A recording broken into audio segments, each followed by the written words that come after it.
어머니, 결혼식 날 일찍 오지 마세요. 그냥 하객처럼 계시는 게 좋을 것 같아서요. 혼자서 식당 일을 해가며 뒷바라지한 아들이 한 말이었습니다. 그 말을 들은 저는 충격조차 받지 않았어요. 그리고 조용히 준비를 했습니다. 이런 상황이 벌어진 이유가 무엇일까요? 오늘의 나누어 듣는 사연 지금부터 시작합니다. 그날 아침 저는 평소처럼 소박한 차림으로 대구의 한 병원 앞에 서 있었습니다. 30년 된 낡은 코트에 평범한 가방 하나. 누가 봐도 그저 나이든 보호자쯤으로 보였을 겁니다. 병원 로비는 화려했습니다. 대리석 바닥이 빛났고 천장에는 값비싼 샹들리에가 걸려 있었습니다. 안내 데스크의 직원들은 모두 정갈한 유니폼을 입고 있었고 그들의 미소는 완벽하게 훈련된 것처럼 보였습니다. 이곳은 지방에서 가장 큰 민간 종합병원이었습니다. 70년 전통을 자랑하는 이 지역에서는 누구나 아는 명문 의료기관이었죠. 저는 접수대 앞에 조용히 섰습니다. 직원이 저를 위아래로 훑어보더니 표정이 미묘하게 변했습니다. 친절함 속에 묻어나는 그 미묘한 무시. 오랜 세월 동안 제가 수없이 경험해온 것이었습니다. 김민준 이사를 만나러 왔다고 하자 직원은 잠시 머뭇거리다 내선 전화를 들었습니다. 짧은 통화 후 3층으로 올라가라는 안내를 받았습니다. 엘리베이터 안에서 저는 거울에 비친 제 모습을 봤습니다. 예순을 훌쩍 넘긴 나이, 손등의 주름, 염색도 하지 않은 회백색 머리카락. 이 모습이 제 전부라고 생각하는 사람들이 대부분이었습니다. 그리고 저는 그게 편했습니다. 3층 복도는 더 조용했습니다. 고급스러운 그림들이 벽에 걸려 있었고 카펫이 깔린 바닥은 발소리를 완전히 흡수했습니다.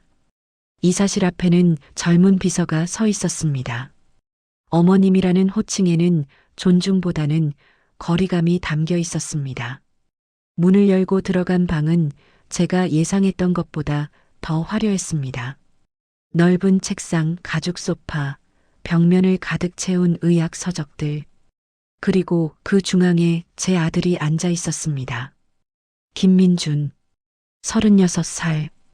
이 병원의 신경외과 이사이자 차기 병원장으로 내정된 인물. 그는 제가 들어오자 자리에서 일어났습니다. 그의 얼굴에는 복잡한 감정이 스쳤습니다. 반가움보다는 부담감 같은 것이었습니다. 민준이는 본론부터 꺼냈습니다. 결혼 이야기였습니다. 상대는 이 병원 재단 이사장의 따님이었습니다. 서윤재단. 이 지역에서 3개의 병원과 2개의 요양원을 운영하는 거대 의료재단이었습니다. 이 병원도 그 재단 산하였고요. 그는 조심스럽게 말을 이어갔습니다. 상대 측 가족이 저를 한번 뵙고 싶어 한다는 것. 그리고 한 가지 부탁이 있다는 것.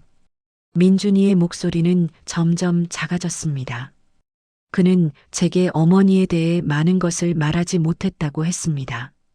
그냥 시골에서 평범하게 산다고만 했다고요. 상대 집안이 워낙 격식을 중시하는 곳이라 제가 너무 눈에 띄게 행동하지 말아달라는 부탁이었습니다. 저는 제 낡은 코트를 내려다봤습니다. 눈에 띄게라니. 아이러니했습니다.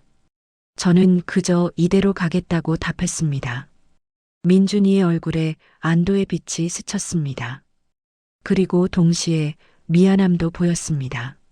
하지만 그는 그 미안함을 말로 표현하지 않았습니다. 다음 주 토요일 서윤재단 본관에서 오전 11시. 그것이 전부였습니다. 저는 자리에서 일어났습니다. 민준이는 저를 배웅하지 않았습니다.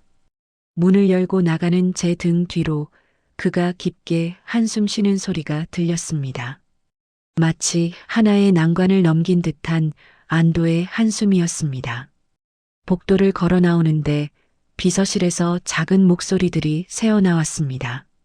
저분이 이사님 어머니라는 것, 믿기지 않는다는 것, 이사님은 그렇게 세련되신데 어쩌다 저런 어머니를 두셨을까 하는 것. 시골에서 사시니 어쩔 수 없다는 위로 아닌 위로. 저는 걸음을 멈추지 않았습니다.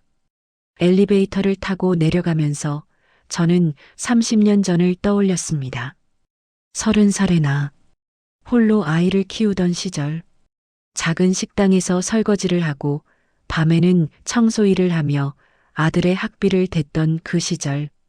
손은 늘 거칠었고 옷은 늘 낡았지만 민준이의 교복만큼은 항상 깨끗했습니다. 참고서와 학원비만큼은 아끼지 않았습니다. 민준이는 똑똑했습니다. 공부를 잘했고 의대에 장학금으로 들어간 민준이가 자랑스러웠습니다. 졸업식 날 저는 가장 구석 자리에 앉았습니다. 다른 학부모들의 화려한 옷차림 사이에서 제 낡은 코트가 부끄러웠던 게 아닙니다. 민준이가 원했기 때문입니다. 눈에 띄지 말아달라고, 조용히 있다 가달라고. 그때부터였습니다. 우리 사이에 보이지 않는 선이 그어지기 시작한 것이. 레지던트 시절 민준이는 점점 바빠졌습니다. 연락은 뜸해졌고 만남은 더 뜸해졌습니다. 명절에도 당직이라며 내려오지 않는 날이 많았습니다. 전문의가 되고 이사가 되면서 그는 완전히 다른 세계의 사람이 되었습니다. 저는 이해했습니다. 아니, 이해하려 애썼습니다. 그가 그 세계에서 살아남으려면 저 같은 어머니는 짐이 될 수 있다는 것을. 가난했던 과거, 배우지 못한 어머니, 촌스러운 억양. 그 모든 것이 그의 발목을 잡을 수 있다는 것을. 그래서 저는 물러났습니다. 시골 작은 집으로 내려가 조용히 살았습니다. 민준이가 보내주는 생활비로 검소하게 지냈습니다. 한 달에 한 번 오는 전화에도 불평하지 않았습니다. 제가 필요할 때만 연락하라고, 바쁜 아들을 이해한다고 말했습니다. 하지만 민준이는 몰랐습니다. 제가 그 시골집에서 무엇을 하며 사는지, 제 이름으로 된 통장에 얼마가 들어있는지, 제가 30년 전 그 식당 설거지를 하던 때 식당 주인이 제게 한 가지 제안했고 저는 그 식당을 샀습니다. 작은 식당 하나가 지금은 15개의 체인점이 되었습니다. 제가 청소하던 그 건물도 샀습니다. 지금은 소형 빌딩 3채를 소유하고 있었지만 민준이는 이 역시 몰랐습니다.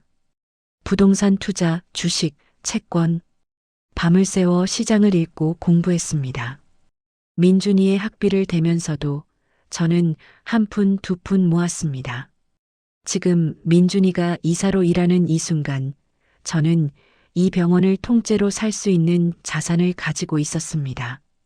하지만 저는 말하지 않았습니다. 민준이에게도 누구에게도. 왜냐하면 알고 싶었으니까요. 제 아들이 제가 가진 것 때문이 아니라 그저 어머니라는 이유만으로 저를 대할 수 있는 사람인지, 겉모습만 보고 사람을 판단하는 그 세계에서 과연 제 아들은 얼마나 물들었는지. 병원을 나서며 저는 핸드폰을 꺼냈습니다. 비서에게서 온 메시지가 있었습니다. 서울 본사 미팅 일정과 신규 부동산 매입건에 대한 보고였습니다. 중요한 일정이 있으니 다음 주까지 모든 일정을 비워두라고 답장을 보냈습니다. 서윤재단. 저는 그 이름을 속으로 되뇌었습니다. 이 지역에서 가장 큰 의료재단. 70년 역사. 화려한 집안. 격식을 중시한다는 그 집안. 궁금했습니다. 그들이 저를 어떻게 대할지, 그리고 민준이가 그 상황에서 어떤 선택을 할지. 택시를 타고 역으로 향하면서 저는 창밖을 바라봤습니다. 거리를 오가는 사람들. 누구나 각자의 이야기를 가지고 살아갑니다. 겉모습만으로는 절대 알 수 없는 이야기들을. 저도 그랬습니다. 낡은 코트 속에 숨겨진 이야기. 30년간 쌓아온 것들. 하지만 이번 만남 이후에는 어쩌면 더 이상 숨길 수 없게 될지도 모른다는 생각이 들었습니다. 기차에 몸을 실으며 저는 다짐했습니다. 토요일까지는 그저 평범한 시골 어머니로 남겠다고, 관찰하겠다고, 제 아들이 그가 들어가려는 그 집안이 어떤 사람들인지, 그리고 그 이후의 일은 그때 가서 결정하겠다고. 토요일 아침은 맑았습니다. 저는 전날 밤 다려둔 옷을 꺼내 입었습니다. 10년 전에 산 베이지색 투피스. 값은 저렴했지만 관리를 잘해서 아직 단정했습니다. 가방은 평소 쓰던 검은색 인조가죽 가방. 구두는 굽이 낮은 편한 것으로 골랐습니다. 거울을 보며 머리를 빗었습니다. 파마도 염색도 하지 않은 머리. 화장도 최소한으로만 했습니다. 이것이 제가 선택한 모습이었습니다. 서윤재단 본관은 대구 중심가에 있었습니다. 20층짜리 건물 전체가 재단 소유였습니다. 1층 로비부터 분위기가 달랐습니다. 높은 천장, 대형 수족관, 유명 작가의 조형물. 안내 데스크 직원들은 모두 젊고 세련된 외모였습니다. 약속 시간보다 10분 일찍 도착했습니다. 접수대에 서자 직원이 저를 훑어봤습니다. 그녀의 시선이 제 옷에서 가방으로 다시 구두로 내려갔습니다. 표정에는 아무것도 드러나지 않았지만 눈빛만큼은 솔직했습니다. 방문 목적을 말하자 그녀는 내선 전화를 걸었습니다. 통화 내용은 들리지 않았지만 그녀의 어조가 묘하게 변하는 것을 느꼈습니다. 전화를 끊은 후 그녀는 기계적인 미소를 지었습니다. 15층 VIP 라운지로 안내를 받았습니다. 엘리베이터 안에는 은은한 클래식 음악이 흘렀습니다. 거울에 비친 제 모습과 화려한 엘리베이터 내부가 묘한 대조를 이뤘습니다. 15층 문이 열리자 완전히 다른 세계가 펼쳐졌습니다. 복도 양쪽으로 고급 그림들이 걸려 있었고 공기마저 다른 향이 났습니다. 은은한 디퓨저 향. 라운지 입구에는 젊은 여성이 서 있었습니다. 그녀는 저를 보자마자 미소를 지었습니다. 하지만 그 미소는 입가에만 머물렀습니다. 눈은 웃지 않았습니다. 안으로 들어가자 넓은 공간에 고급스러운 소파들이 배치되어 있었습니다. 창밖으로는 대구 시내가 한눈에 내려다 보였습니다. 구석 소파에는 이미 사람들이 앉아 있었습니다. 민준이가 먼저 눈에 들어왔습니다. 그는 평소와 다른 정장을 입고 있었습니다. 맞춤복처럼 보였습니다. 그 옆에는 젊은 여성이 앉아 있었습니다. 우아한 원피스에 진주 목걸이. 화장은 완벽했고 자세는 교과서처럼 바른 자세였습니다. 맞은편 소파에는 중년 부부가 앉아 있었습니다. 남자는 회색 양복에 고급 시계를 차고 있었습니다. 여자는 명품 투피스에 명품 가방을 무릎 위에 올려놓고 있었습니다. 두 사람 모두 저를 보는 순간 표정이 미묘하게 굳었습니다. 민준이가 일어나 저를 맞았습니다. 그의 목소리는 평소보다 더 격식을 갖춘 톤이었습니다. 어색했습니다. 마치 낯선 사람을 대하듯 조심스러웠습니다. 소개가 이어졌습니다. 맞은편 부부는 서윤재단 이사장 부부였습니다. 이사장 서진혁, 그의 부인 한미숙. 민준이 옆에 앉은 여성은 그들의 딸 서유진이었습니다. 의대를 나와 현재 재단 산하병원에서 영상의학과 전문의로 일한다고 했습니다. 저는 조용히 인사를 했습니다. 허리를 숙였습니다. 그들은 자리에서 일어나지 않았습니다. 고개만 살짝 숙였을 뿐이었습니다. 자리에 앉자 직원이 차를 가져왔습니다.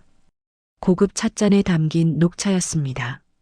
모두에게 같은 차가 제공되었지만 저에게 차를 놓는 직원의 손길은 유독 빨랐습니다. 다른 사람들에게는 정중히 설명하며 내려놓았지만 제게는 그냥 놓고 갔습니다. 이사장 부인이 먼저 입을 열었습니다. 목소리는 부드러웠지만 어딘가 형식적이었습니다. 먼 곳에서 오시느라 수고했다는 인사. 하지만 그 말 속에는 진짜 궁금증이 담겨 있었습니다. 어디서 왔느냐는 질문이었습니다. 저는 담담하게 답했습니다. 인구가 몇 안 되는 시골 작은 마을이라고. 부인의 눈썹이 미세하게 올라갔습니다. 그녀는 고개를 끄덕이며 미소를 지었습니다. 하지만 그 미소에는 동정 같은 것이 섞여 있었습니다. 시골 생활이 건강에는 좋을 거라는 말, 공기가 맑아서 좋겠다는 말, 겉으로는 칭찬이었지만 그 안에는 분명한 성급기가 있었습니다. 이사장이 말을 이었습니다. 그는 더 직접적이었습니다. 제가 평소 무엇을 하며 지내는지 물었습니다. 취미가 있는지, 모임 같은 것은 나가는지. 저는 짧게 답했습니다. 그냥 집에서 조용히 지낸다고, 텃밭 가꾸는 것을 좋아한다고, 가끔 동네 어르신들과 차를 마신다고. 서유진이 차를 마시다 말고 살짝 웃었습니다. 소리 없는 웃음이었지만 저는 봤습니다. 그녀의 입꼬리가 올라갔다가 내려가는 것을. 민준이의 얼굴은 굳어 있었습니다. 이사장 부인이 화제를 돌렸습니다. 민준 씨의 어린 시절 이야기가 궁금하다고 했습니다. 어떻게 키웠는지, 어떤 교육을 시켰는지. 저는 사실대로 말했습니다. 일을 하며 학비를 댔고 혼자 키웠다고. 민준이가 스스로 공부를 잘해서 큰 어려움 없이 의대까지 갔다고. 부인의 표정이 묘하게 변했습니다. 동정과 안도가 섞인 표정이었습니다. 혼자 아이를 키우느라 고생했겠다는 말. 하지만 그 말투에는 거리감이 있었습니다. 마치 남의 일을 듣는 것처럼. 이사장이 끼어들었습니다. 그는 좀 더 현실적인 질문을 했습니다. 현재 생활은 어떤지, 경제적으로 불편함은 없는지, 노후 대책은 세워두었는지. 저는 민준이를 힐끗 봤습니다. 그는 시선을 피했습니다. 저는 조용히 답했습니다. 민준이가 생활비를 보내준다고, 큰 불편함 없이 지낸다고. 이사장이 고개를 끄덕였습니다. 그의 얼굴에 만족스러운 표정이 스쳤습니다. 아들이 효자라는 말. 하지만 그 말 뒤에는 다른 의미가 숨어 있었습니다. 제가 아들에게 의존하고 있다는 확인. 제가 경제적으로 독립적이지 않다는 안심. 대화는 계속 이어졌습니다. 하지만 그들의 질문은 점점 더 노골적이 되었습니다. 학력은 어떻게 되는지, 어떤 일을 했는지, 친척들은 어떤 사람들인지. 저는 담담하게 답했습니다.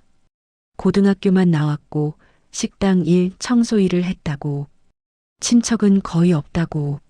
모두 사실이었습니다. 다만 전부는 아니었을 뿐이었습니다. 이사장 부인은 점점 더 편안해지는 것 같았습니다. 그녀의 자세가 느슨해졌고 말투도 더 여유로워졌습니다. 제가 그녀에게 위협이 되지 않는다는 것을 확인한 듯 했습니다. 서유진도 마찬가지였습니다. 처음에 긴장감은 사라지고 이제는 거의 무관심에 가까운 표정이었습니다. 저와의 대화가 지루하다는 듯이 가끔 휴대폰을 꺼내보기도 했습니다. 민준이만 불편해 보였습니다. 그는 계속 자세를 고쳐 앉았고 차를 마시는 척했고 창밖을 보는 척했습니다. 하지만 저를 제대로 쳐다보지는 않았습니다. 1시간 정도가 흘렀을 때 이사장이 자리에서 일어났습니다. 마무리의 시간이었습니다.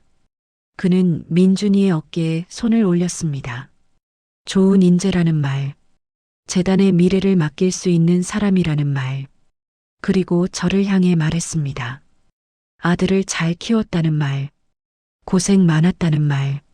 하지만 이제는 아들이 다 컸으니 걱정하지 말라는 말. 그 말 속에는 여러 의미가 담겨 있었습니다. 이제 제 역할은 끝났다는 것. 앞으로는 그들의 세계에 속하게 될 것이라는 것. 저는 그저 조용히 물러나 있으면 된다는 것. 이사장 부인이 덧붙였습니다. 결혼 준비는 자신들이 알아서 할 테니 편히 계시라고. 혹시 필요한 것이 있으면 민준 씨를 통해 말하라고. 직접 연락할 필요는 없다고. 저는 고개를 끄덕였습니다. 감사하다고 말했습니다. 제 목소리는 감정의 파동 하나 없이 평온했습니다. 헤어지며 악수를 나눴습니다. 이사장의 악수는 형식적이었습니다. 부인의 손은 차가웠습니다. 서유진은 손끝만 살짝 건드렸습니다. 민준이는 저를 엘리베이터까지 배웅했습니다. 엘리베이터 앞에 섰을 때 저는 민준이를 봤습니다. 그는 여전히 제 눈을 피했습니다. 문이 닫히기 직전 저는 그에게 말했습니다. 좋은 분들 같다고, 행복하게 살라고. 민준이는 아무 말도 하지 않았습니다. 엘리베이터 문이 닫혔습니다. 1층으로 내려가는 동안 저는 거울 속 제 얼굴을 봤습니다. 표정 하나 변하지 않은 얼굴. 30년간 연습해온 얼굴이었습니다. 로비를 나서자 차가운 바람이 얼굴을 스쳤습니다. 저는 걸으며 생각했습니다. 방금 그 1시간 동안 벌어진 일들을, 그들의 시선, 말투, 태도, 하나하나가 계산되어 있었습니다. 제 출신을 확인하는 질문들, 제 경제력을 파악하는 질문들, 제가 앞으로 어떤 영향력을 행사할 수 있을지 측정하는 질문들, 그리고 마지막 결론. 저는 무해한 존재라는 것, 그저 시골에서 조용히 살 사람이라는 것. 그들은 안심했을 겁니다. 저 같은 시어머니라면 앞으로 아무 문제가 없을 거라고, 간섭하지 않을 거라고, 체면을 구기는 일도 없을 거라고. 민준이도 안심했을 겁니다. 어머니가 자신의 발목을 잡지 않을 거라고, 그 화려한 세계에서 자신의 자리를 지킬 수 있을 거라고. 버스 정류장에 서서 저는 핸드폰을 꺼냈습니다. 비서에게서 온 메시지가 있었습니다. 서윤재단 관련 자료를 정리해 두었다는 내용이었습니다. 재무 상태, 주요 임원진, 계열사 현황, 최근 3년간 투자 내역. 저는 수고했다고, 내일 자세히 검토하겠다고 답장을 보냈습니다. 버스가 왔습니다. 저는 맨 뒷자리에 앉았습니다. 창밖으로 서윤재단 건물이 점점 멀어졌습니다. 저 건물 15층에서 아마 지금쯤 그들은 만족스러운 대화를 나누고 있을 겁니다. 걱정 없는 결혼이 될 거라고. 지방 격차는 있지만 신랑이 워낙 우수하니 괜찮다고. 제 무릎 위에는 여전히 낡은 가방이 놓여 있었습니다. 10년 된 투피스, 편한 구두. 이것이 그들이 본 전부였습니다. 하지만 그들은 몰랐습니다. 이 가방 안에 뭐가 들어있는지, 이 평범해 보이는 사람이 무엇을 할 수 있는지, 아직은 말할 때가 아니었습니다. 저는 기다리기로 했습니다. 조금 더 지켜보기로. 하지만 한 가지는 분명해졌습니다. 이 결혼이, 그리고 이 만남이 결코 그들이 생각하는 대로만 흘러가지는 않을 거라는 것. 석 달 후 민준이에게서 전화가 왔습니다. 결혼식 날짜가 잡혔다는 내용이었습니다. 2달 뒤 5월 첫째 주 토요일. 장소는 대구 시내 특급 호텔이었습니다. 전화 통화는 짧았습니다. 민준이는 형식적인 정보만 전달했습니다. 날짜, 시간, 장소. 그리고 마지막에 덧붙인 한마디. 초대장은 따로 보내지 않겠다고. 어차피 어머니 혼자 오실 거니까 당일 오시면 된다고 했습니다. 초대장을 보내지 않는다는 말. 그 말 속에는 여러 의미가 담겨 있었습니다. 제가 다른 사람들을 데려오지 않기를 바라는 것. 제 존재를 최소화하고 싶은 것. 저는 알겠다고만 답했습니다. 민준이는 바쁘다며 서둘러 전화를 끊었습니다. 그로부터 일주일 후 민준이에게서 또 전화가 왔습니다. 이번에는 목소리가 달랐습니다. 더 조심스러웠고 더 불편해 보였습니다. 본식 전날, 작은 모임, 가족들끼리만 모여서 식사를 한다고. 그런데 한 가지 부탁이 있다고 했습니다. 저는 말없이 들었습니다. 민준이는 한참을 머뭇거리다 말했습니다. 상견례 자리에서 제가 너무 많은 말을 하지 않았으면 좋겠다고, 상대 측 친척들이 많이 온다고, 다들 교육 수준이 높고 사회적 지위가 있는 분들이라고. 그의 말은 계속 이어졌습니다. 혹시 식사 예절 같은 것 어려우시면 미리 말씀하시라고. 어떤 포크와 나이프를 쓰는지, 어떤 순서로 먹는지. 당황하시면 곤란하니까. 저는 가만히 듣고 있었습니다. 민준이의 목소리는 점점 작아졌습니다. 미안하다는 말도, 이해해달라는 말도 하지 않았습니다. 그저 필요한 정보를 전달하듯 말했습니다. 그리고 마지막 부탁. 옷차림도 신경 써달라고. 너무 화려하지도 너무 초라하지도 않게. 무난한 것으로. 전화를 끊고 저는 한참을 가만히 앉아 있었습니다. 창밖으로 봄볕이 들어왔습니다. 텃밭에 상추가 파랗게 자라고 있었습니다. 평화로운 풍경이었습니다. 하지만 제 안에서는 무언가가 천천히 깨지고 있었습니다. 상견례 당일 저는 일찍 대구로 향했습니다. 민준이가 말한 대로 무난한 옷을 골랐습니다. 진한 남색 투피스, 새로 산 것이었지만 값비싼 브랜드는 아니었습니다. 가방도 구두도 단정하지만 눈에 띄지 않는 것으로 골랐습니다. 약속 장소는 호텔 내 한정식 식당이었습니다. 고급스러운 곳이었습니다. 입구에서부터 직원들이 깍듯하게 인사했습니다. 예약자 이름을 말하자 직원이 저를 안내했습니다. 복도를 지나 개별룸으로 들어갔습니다. 문을 열자 이미 여러 사람이 앉아 있었습니다. 민준이가 보였습니다. 그 옆에 서유진, 맞은편에는 이사장 부부, 그리고 그 옆으로 낯선 얼굴들이 늘어서 있었습니다. 10명이 넘었습니다. 저는 조용히 인사했지만 사람들은 저를 훑어봤습니다. 시선이 머리부터 발끝까지 내려갔다가 올라왔습니다. 몇몇은 서로 눈빛을 교환했습니다. 민준이가 자리를 안내했습니다. 가장 끝자리, 이사장 부인이 미소를 지으며 말했습니다. 편한 자리에 앉으시라고. 하지만 그 자리는 전혀 편하지 않았습니다. 소개가 시작되었습니다. 상대 측 친척들이었습니다. 의사, 대학 교수, 변호사, 사업가, 모두 화려한 경력을 가진 사람들이었습니다. 그들은 자신의 이력을 소개하며 명함을 돌렸습니다. 저에게는 아무도 명함을 건네지 않았습니다. 물어보지도 않았습니다. 제가 무슨 일을 하는지, 어디 사는지 이미 다 알고 있다는 듯이. 식사가 시작되었습니다. 코스 요리가 나왔습니다. 전체, 샐러드, 수프, 메인. 민준이가 걱정했던 그 식사였습니다. 저는 조용히 식사를 했습니다. 대화는 주로 상대 측 친척들이 주도했습니다. 최근 해외 학회 이야기, 골프 모임 이야기, 자녀들의 유학 이야기. 저와는 전혀 다른 세계의 이야기들이었습니다. 가끔 누군가 민준이에게 질문을 했습니다. 신경외과 분야의 최신 기술, 해외 연수 계획, 앞으로의 포부. 민준이는 유창하게 답했습니다. 그의 대답에 사람들은 고개를 끄덕이며 감탄했습니다. 서유진도 마찬가지였습니다. 영상의학 분야의 전망, 최근 도입한 새 장비, 논문 발표 계획. 그녀도 똑똑하고 세련되게 답했습니다. 그들은 잘 어울렸습니다. 같은 언어를 쓰고 같은 세계를 살고 같은 꿈을 꾸는 사람들이었습니다.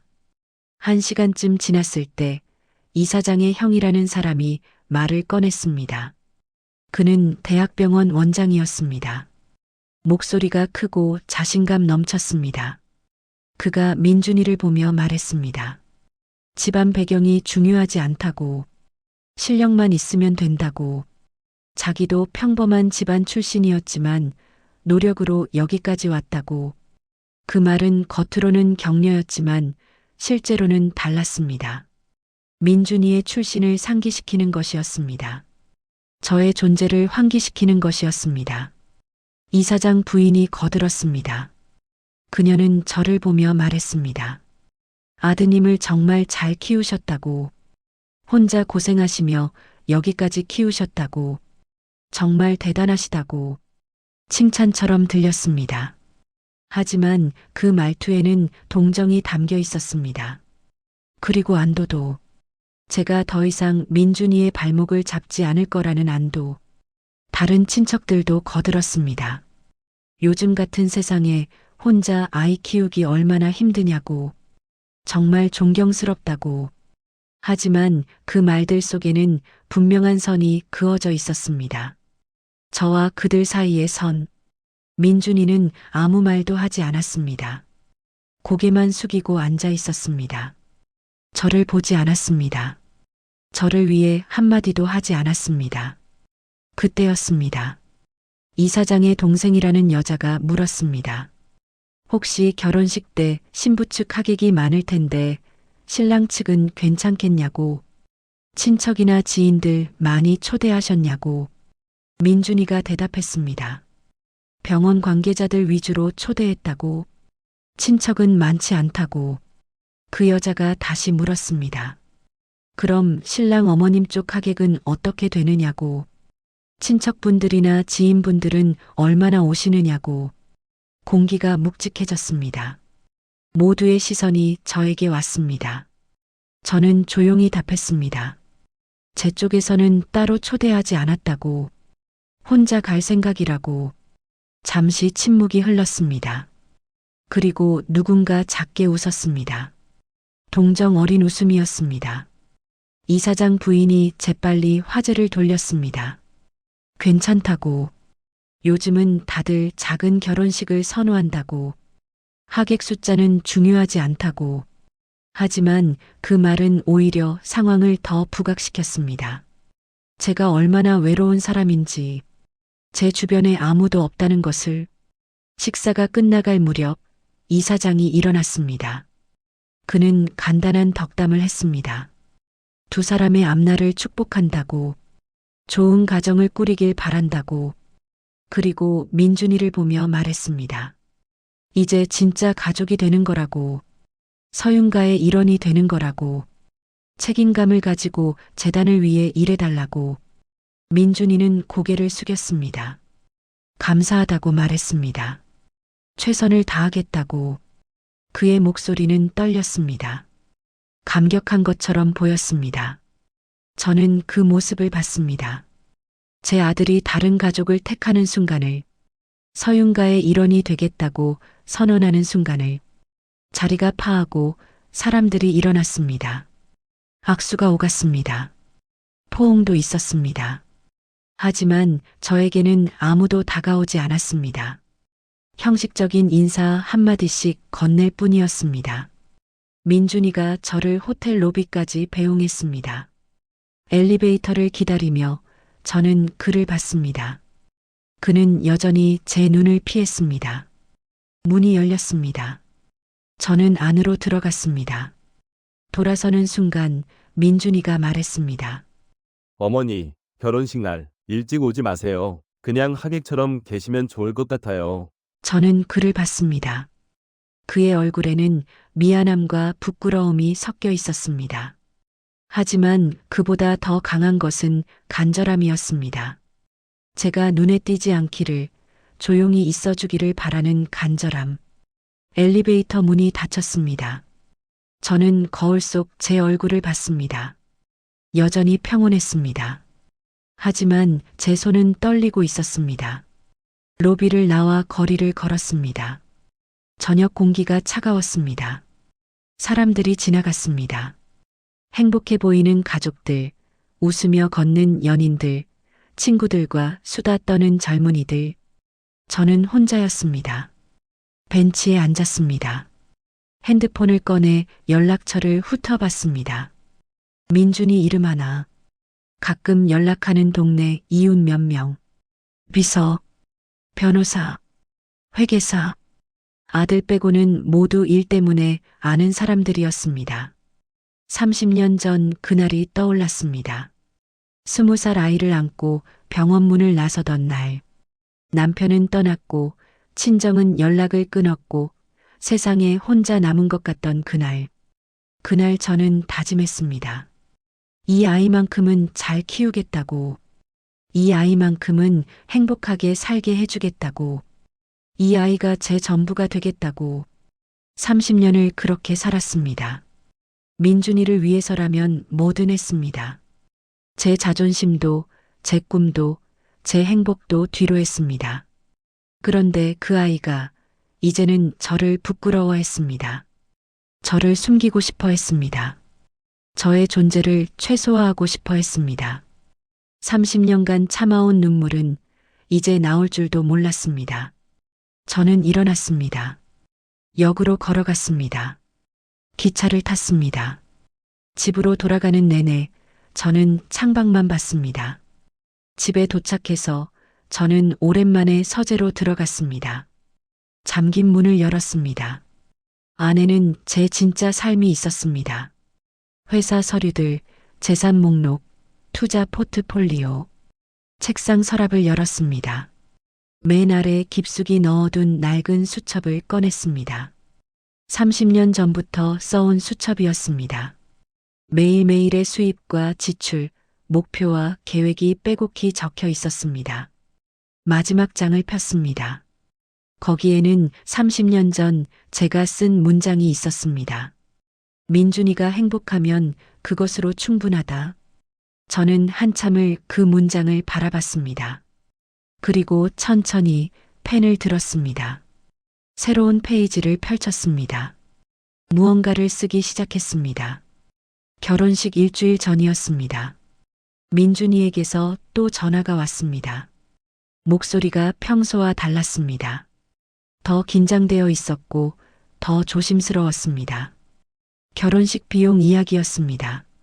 원래는 양가가 절반씩 부담하기로 했다고 합니다. 하지만 상대 측에서 대부분을 부담하겠다고 했다고 합니다. 신랑 측 형편을 고려해서라고 민준이는 말을 이었습니다. 그런데 최소한의 예의는 지켜야 할 것 같다고, 신랑 측에서도 뭔가 준비는 해야 한다고, 패백 준비물이라든지 신혼집 가전제품 일부라든지, 그리고 조심스럽게 물었습니다. 혹시 어머니가 얼마 정도까지 도와줄 수 있겠냐고. 저는 물었습니다. 얼마나 필요한지. 민준이는 잠시 망설이다 답했습니다. 한 3천만 원 정도면 될 것 같다고. 많은 금액인 건 아는데 체면상 어쩔 수 없다고. 3천만 원. 제가 가지고 있는 재산에 비해 가벼운 돈이었습니다. 하지만 민준이는 그걸 몰랐습니다. 그에게 저는 아들이 보내주는 생활비로 겨우 살아가는 시골 노인이었으니까요. 며칠 안에 보내주겠다고 답했습니다. 민준이는 놀란 듯 했습니다. 정말 가능하냐고 물었습니다. 저는 그냥 준비해 두었던 돈이 좀 있다고 말했습니다. 민준이 결혼 대비해서 조금씩 모아둔 거라고. 전화를 끊고 저는 비서에게 연락했습니다. 민준이 계좌로 3천만 원을 송금하라고 지시했습니다. 이틀 후 민준이에게서 문자가 왔습니다. 감사하다는 짧은 메시지였습니다. 전화도 아니고 문자였습니다. 결혼식 사흘 전 예상치 못한 일이 벌어졌습니다. 민준이에게서 급한 전화가 왔습니다. 목소리가 떨렸습니다. 큰일이 났다고 했습니다. 상대 측 어른이 결혼 선물로 신혼집을 마련해 주기로 했다고 합니다. 대구 중심가의 아파트 30평대. 하지만 조건이 있었다고 합니다. 신랑 측에서도 그에 상응하는 뭔가를 준비해야 한다고, 최소한 차라도 준비해야 한다고 했습니다. 수입차까지는 아니어도 국산 준중형이라도, 그래야 체면이 선다고. 민준이는 다급했습니다. 본인 저축으로는 부족하다고 했습니다. 은행 대출을 알아봤는데 한도가 충분치 않다고. 그래서 어머니께 또 부탁드리게 됐다고. 이번에는 5천만 원이었습니다. 저는 한참을 말이 없었습니다. 민준이는 불안한 듯 말을 이어갔습니다. 정말 죄송하다고. 하지만 이 결혼이 성사되어야 재단에서의 위치도 확실해지며 어머니가 평생 고생하신 것도 다 자기 때문 아니냐고. 이번만 도와주면 나중에 꼭 보답하겠다고 했습니다. 이것만 해결되면 더 이상 어머니께 손 벌리지 않겠다는 말도 덧붙였습니다. 저는 또 알겠다고 말했습니다. 전화를 끊고 저는 오랫동안 앉아 있었습니다. 제 손이 떨리고 있었습니다. 비서에게 연락해 5천만 원을 더 보냈습니다. 그리고 한 가지 지시를 더 내렸습니다. 서윤재단과 김민준에 대한 모든 정보를 재정리하라고. 재무 상태, 인간관계, 평판, 약점. 이틀 후 결혼식 전날이었습니다. 민준이에게서 마지막 전화가 왔습니다.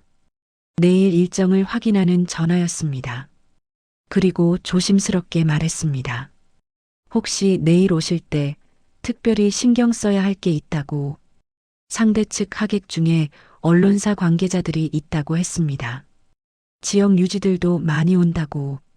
사진도 많이 찍힐 거라고. 그래서 어머니가 혹시 인터뷰 같은 거 요청받으면 정중히 거절해달라고. 그냥 카메라 피해서 조용히 계셔달라고.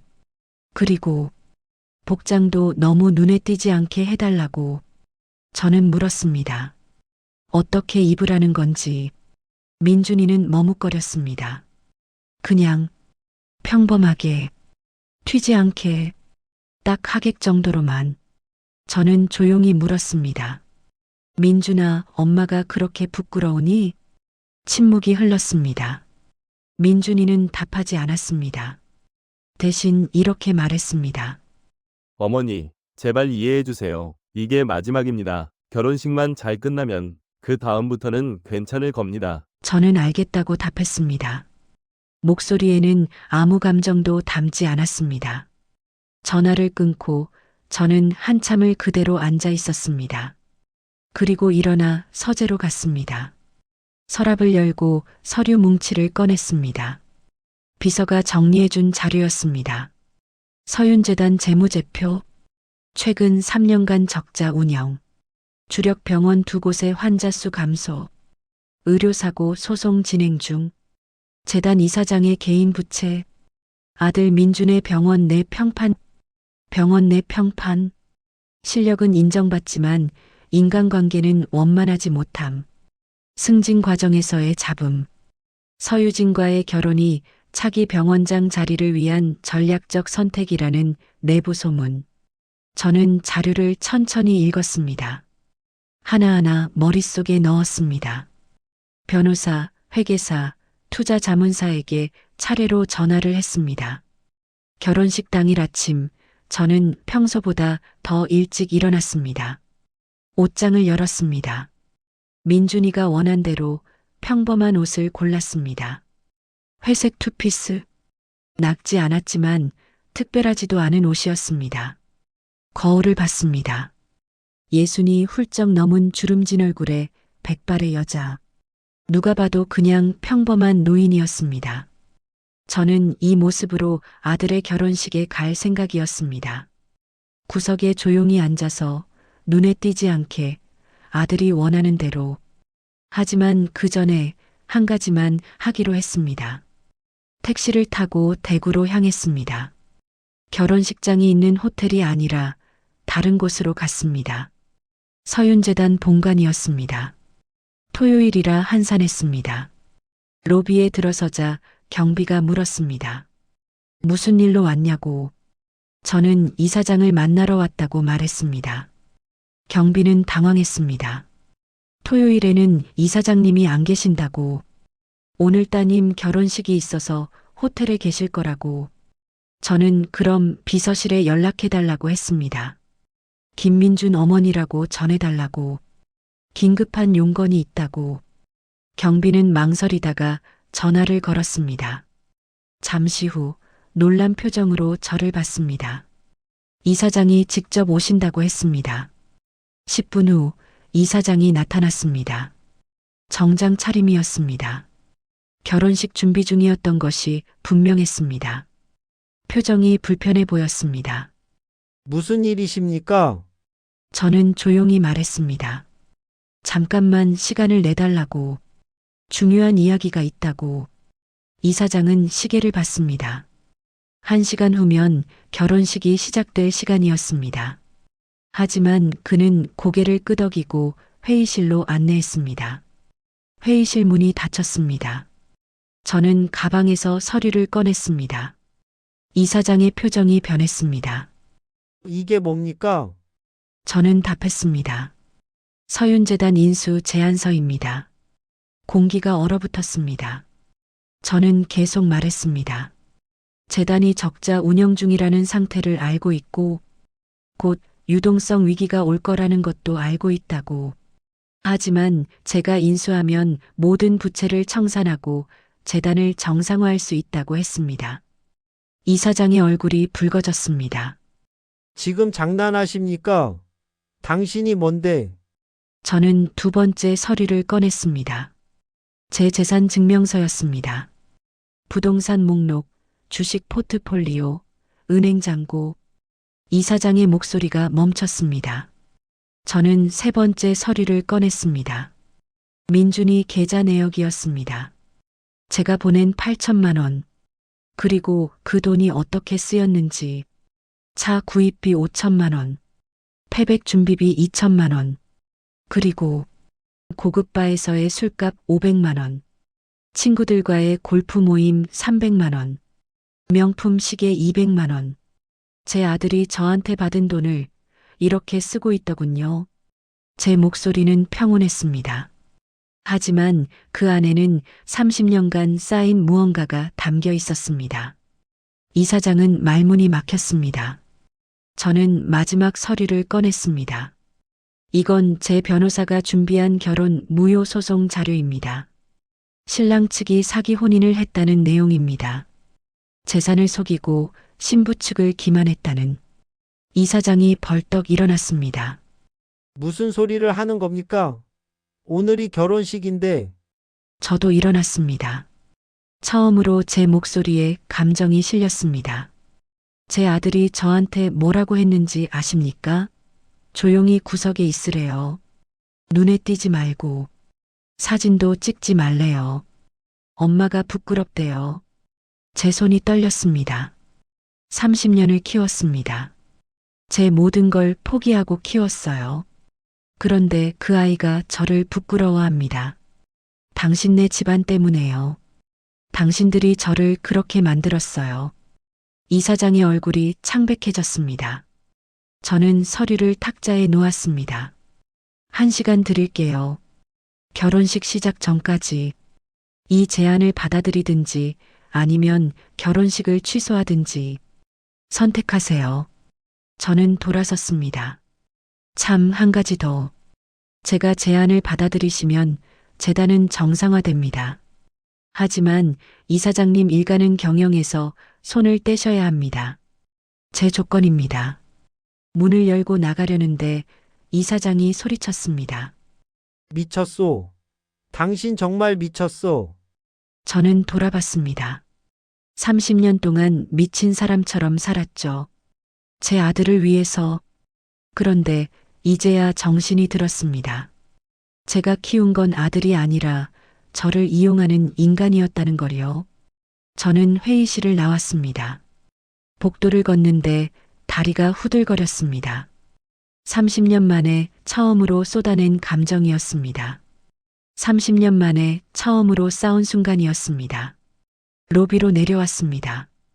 벤치에 앉아 시계를 봤습니다. 결혼식 시작까지 50분 남았습니다. 민준이와 이사장 부인에게 전화가 왔지만 받지 않았습니다. 10분 후 이사장에게서 전화가 왔습니다.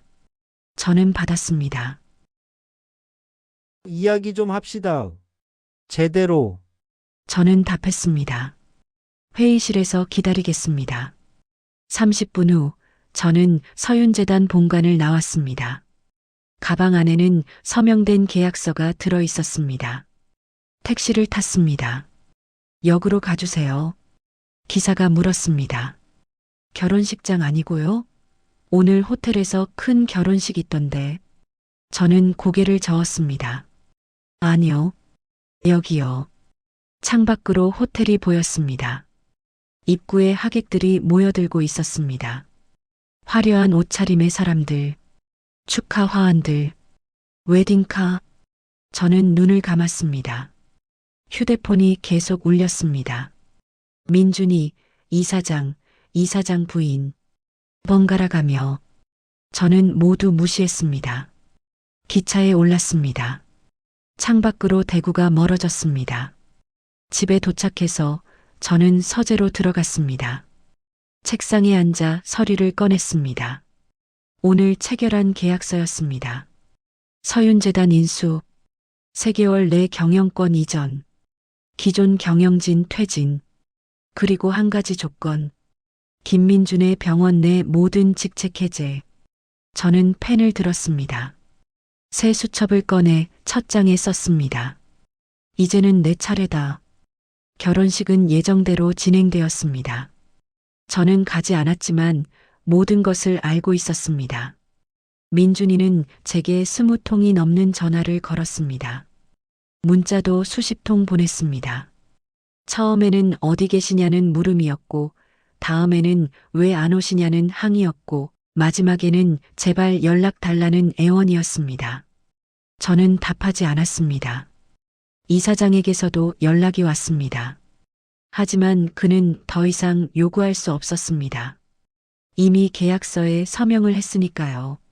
재단을 살리는 대신 모든 것을 내려놓기로 한 계약. 일주일 후 서윤재단 임시 이사회가 소집되었습니다. 저는 참석하지 않았습니다. 대신 제 변호사가 대리인으로 참석했습니다. 회의 내용은 간단했습니다. 새로운 최대 주주의 등장, 재단 지분 51% 인수, 경영권 이전 절차 시작. 이사들은 당황했습니다. 누가 인수했는지 물었습니다. 변호사는 개인 투자자이며 곧 공식 석상에 나오실 예정이라고 했습니다. 이사장은 자리에 앉아 아무 말도 하지 못했습니다. 2주 후 재단 본사에서 기자회견이 열렸습니다. 새 경영진 소개 자리였습니다. 저는 그날 처음으로 다르게 입었습니다. 맞춤 제작한 네이비 슈트, 진주 목걸이, 단정하게 손질한 머리, 전문가의 메이크업, 거울을 보며 놀랐습니다. 30년 만에 보는 제 진짜 모습이었습니다. 기자회견장에 들어섰을 때 모두가 저를 봤습니다. 하지만 아무도 알아보지 못했습니다. 그저 어떤 성공한 여성 사업가가 왔다고 생각했을 뿐이었습니다. 단상에 섰습니다. 플래시가 터졌습니다. 기자들이 받아 적기 시작했습니다. 저는 마이크 앞에 섰습니다. 안녕하십니까? 서윤재단의 새로운 이사장 김영숙입니다. 제 목소리는 떨리지 않았습니다. 오늘 이 자리는 재단의 새로운 출발을 알리기 위해 마련되었습니다. 서윤재단은 70년 역사를 가진 지역 의료의 상징입니다. 하지만 최근 몇 년간 경영 부실로 어려움을 겪어왔습니다. 기자들이 웅성거렸습니다. 저는 이 재단을 정상화하기 위해 인수를 결정했습니다. 앞으로 3년 내에 모든 부채를 청산하고 의료 서비스의 질을 회복하며 지역사회에 기여하는 재단으로 만들겠습니다. 박수가 나왔습니다. 한 기자가 손을 들었습니다. 이사장님, 개인적인 질문 드려도 될까요? 그동안 어떤 일을 하셨는지, 사업 경험은 어떻게 되시는지 궁금합니다. 저는 잠시 숨을 들이쉬었습니다. 30년 전 저는 식당에서 설거지를 하는 평범한 여성이었습니다. 웅성거림이 커졌습니다. 혼자 어린 아들을 키우며 낮에는 식당 일을 하고 밤에는 청소 일을 했습니다. 하지만 그 과정에서 배웠습니다. 돈의 흐름을, 사업의 원리를, 사람을 보는 법을. 기자들이 집중했습니다. 작은 식당 하나를 시작으로 지금은 15개의 체인점을 운영하고 있습니다. 부동산 투자, 주식 투자를 통해 자산을 키웠습니다. 하지만 저는 제 성공을 드러내지 않았습니다. 이유가 있었습니다. 저는 잠시 멈췄습니다. 제 아들이 의사가 되었습니다. 훌륭한 의사가 되었죠. 하지만 그 아이는 점점 저를 부끄러워하기 시작했습니다. 가난했던 과거를, 배우지 못한 어머니를, 초라한 모습을. 기자회견장이 조용해졌습니다. 저는 알고 싶었습니다. 제 아들이 저를 사랑하는지 아니면 제가 가진 것을 사랑하는지. 그래서 숨겼습니다. 제 진짜 모습을. 한 기자가 물었습니다. 그래서 결과는 어땠습니까? 저는 쓸쓸하게 웃었습니다. 제 아들은 저를 선택하지 않았습니다. 대신 이 재단, 이 지위, 이 화려함을 선택했습니다. 다른 기자가 물었습니다. 혹시 아드님이 이 병원에서 일하는 김민준 이사님이십니까? 저는 고개를 끄덕였습니다. 네. 그리고 제가 내린 첫 번째 결정은 제 아들을 이 재단의 모든 직책에서 해임하는 것입니다. 술렁거림이 이렇습니다. 능력이 없어서가 아닙니다. 제 아들은 훌륭한 의사입니다.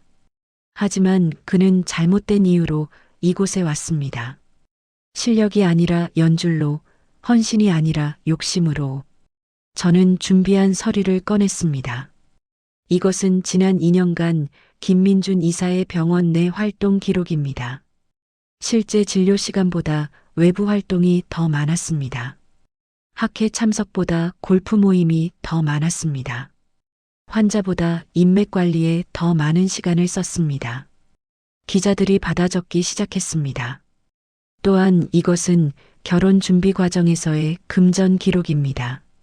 어머니에게 받은 8천만 원을 본인의 사치를 위해 사용한 기록입니다. 플래시가 터졌습니다. 저는 제 아들을 벌주려는 게 아닙니다.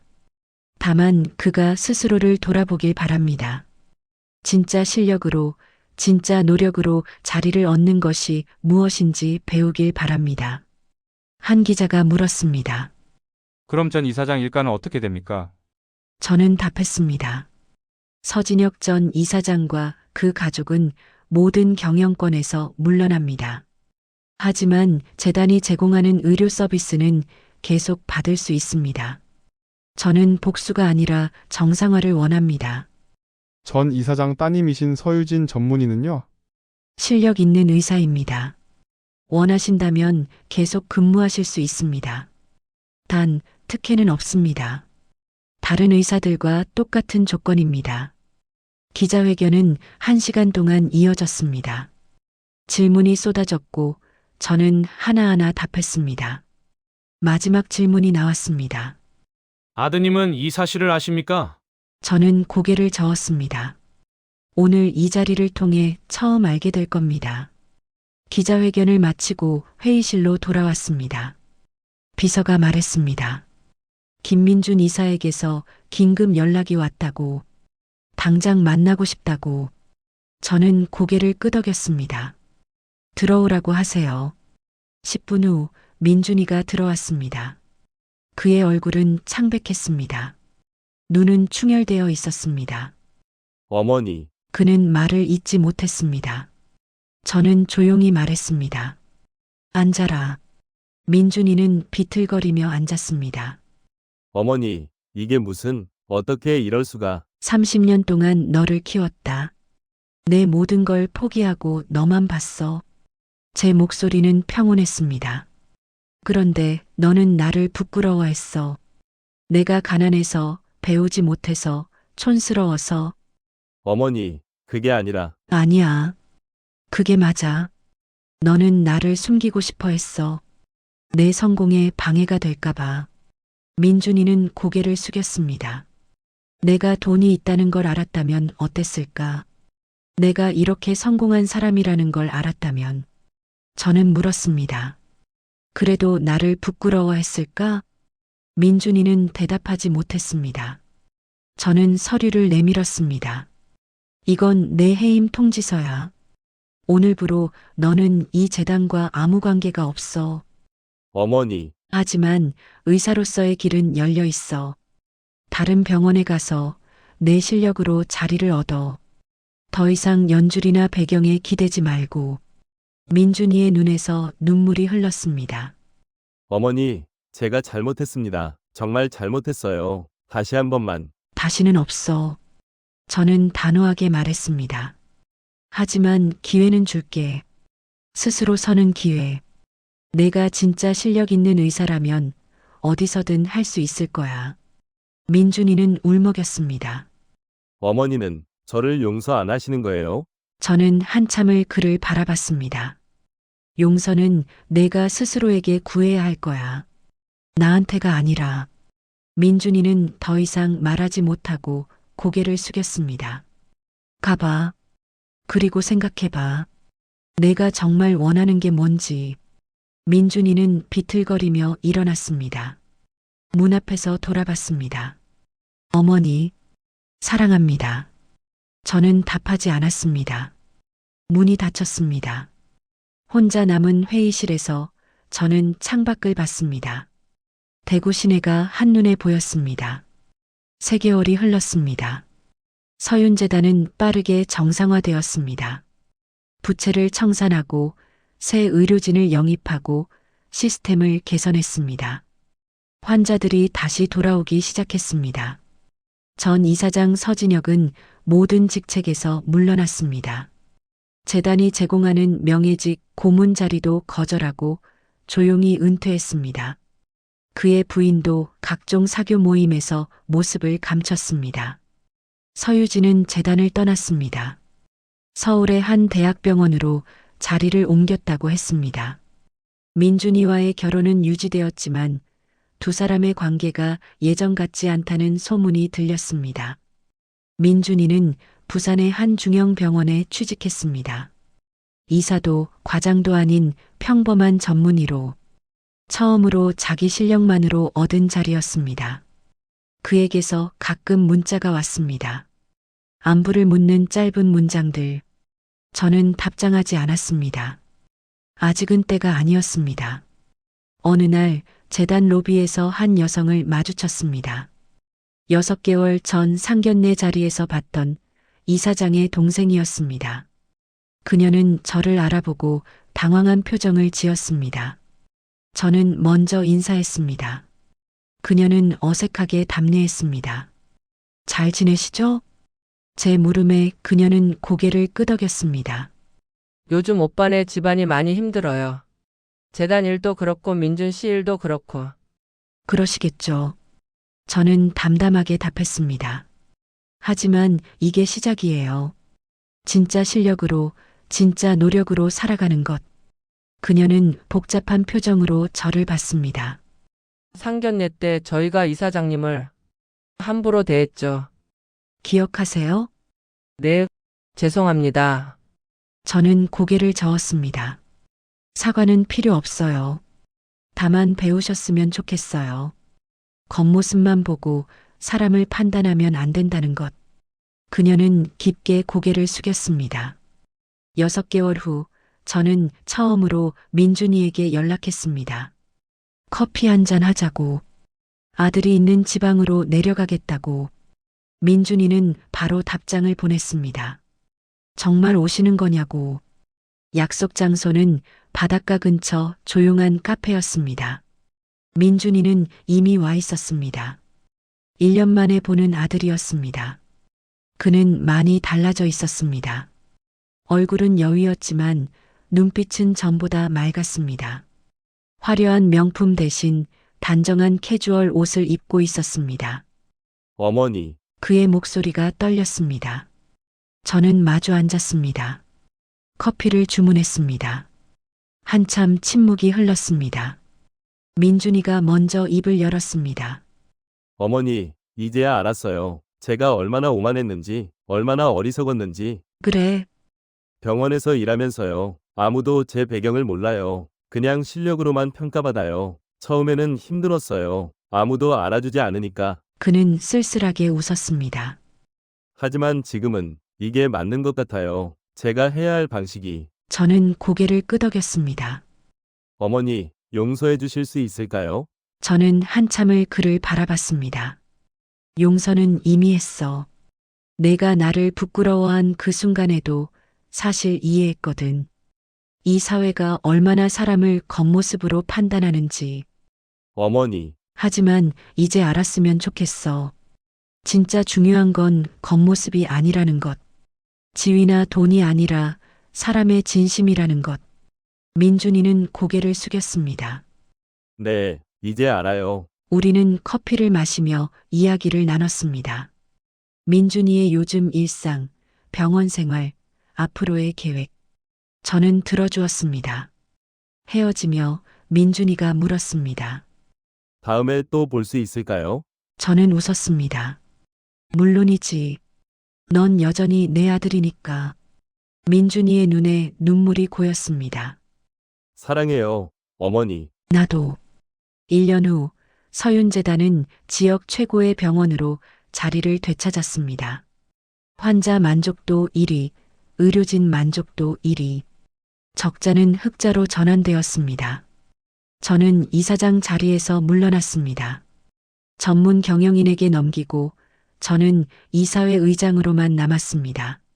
민준이는 부산에서 인정받는 의사가 되었습니다. 실력으로만. 더 이상 배경이나 연줄에 기대지 않고 가끔 그가 대구로 올라왔습니다. 제 집에 들러 밥을 먹었습니다.